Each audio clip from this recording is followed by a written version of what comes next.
The truth of the matter is that not everybody can learn everything. Some people are way the hell better. And of course, no matter how hard you try, there's always some guy that achieves more, some guy or gal. And my answer is, so what? Does any of us need to be the very top of the whole world? It's ridiculous.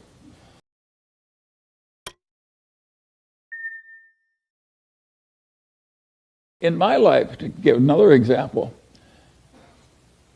the Mungers would have twice the assets they now have if I hadn't made one mistake of omission back in the 1970s. And really stupid.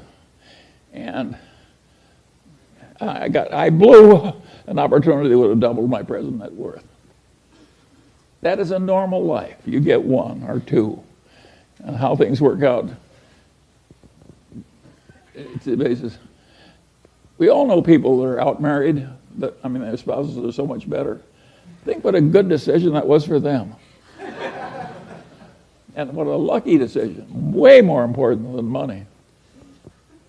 And a lot of them did it when they were young, they stumbled into it. Now, you don't have to stumble into it. You can be very careful. A lot of people are wearing signs, danger, danger, do not touch, and people just charge right ahead. That's a mistake. Well, you can laugh, but it's still a horrible mistake. And it's been fun for the people on this board to know one another and work on these oddball things and to handle life's vicissitudes. Of course, it's very peculiar that we're so old. Imagine a place where Gary Wilcox is one of the young men. And his wife is still a golf champion, but that's not because she's good when she's old. It's an amazing group, and that's an interesting example too. Imagine being as old and as impaired as I am and having a pretty good time. How does that happen? Well, that is another story. I can tell a couple of other stories too, because you like stories. Here's an apocryphal story that is very instructive. A young man comes to visit Mozart. And he says, Mozart, I want to write symphonies. And Mozart says, how old are you? And the man says, I'm 23. And Mozart says, you're too young to write symphonies. And he says, but Mozart, he says, you were writing symphonies when you were 10 years old. And Mozart says, yes, but I wasn't asking other people how to do it. Now there's another Mozart story. Here's the greatest musical talent maybe that ever lived. And what was his life like? Well, he was bitterly unhappy and he died young. That's the life of Mozart. What the hell did Mozart do to screw it up? To make himself, well, he did two things that are guaranteed to create a lot of misery. He overspent his income scrupulously. That's number one. That is really stupid. And the other thing was he was full of jealousies and resentments. If you'll overspend your income and be full of jealousy and resentments, you can have a lousy, unhappy life and die young. All you've got to do is learn from Mozart.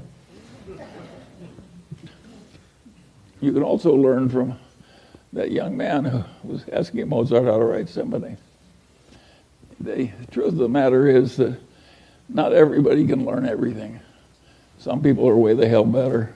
And of course, no matter how hard you try, there's always some guy that achieves more, some guy or gal. And my answer is, so what? Does any of us need to be the very top of the whole world? It's ridiculous. And another thing that people do that I regard as amazing is they build these enormous mausoleums.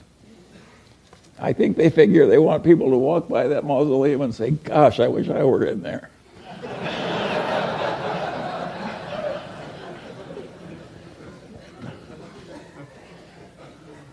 Anyway,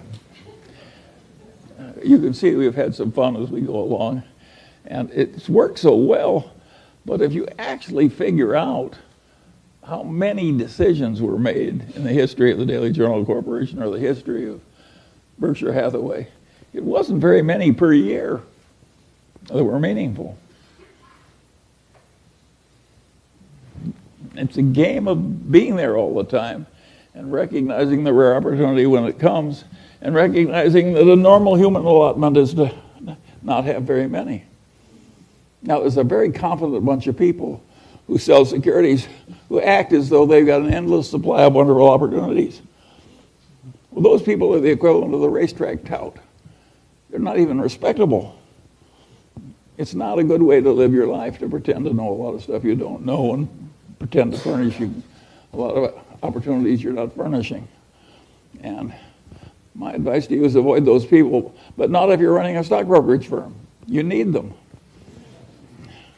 But it's not the right way to make money. And this business of controlling the costs and living simply, and that was the secret. How much money? Warren and I had tiny little bits of money. We always underspent our incomes, and we invested, and if you live long enough, you end up rich. It's not very complicated. And now there is a part of life which is, how do you scramble out of your mistakes without them costing too much? And we've done some of that too. And if you look at Berkshire Hathaway, think of its founding businesses: a doomed department store, a doomed New England textile company, and a doomed trading stamp company. Out of that came Berkshire Hathaway. Now, we handled those losing hands pretty well, and we bought into them very cheaply.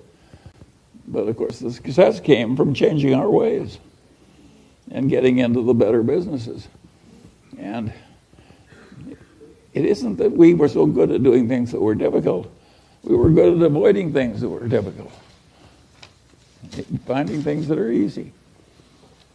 By the way, when we bought the Daily Journal, that was easy. And what we're doing now in this software business is difficult. But due to the accident of these good associations and the fact that these old colleagues have lived so long, we're doing pretty well in the new business. It has potential. And it's fun to do. And how many declining newspapers have hundreds of millions of marketable securities lying around and a new business with some promise? We're like the last of the Mohegans. It's for Jerry. Oh, he's giving it to somebody important. Well, I'll take some questions now.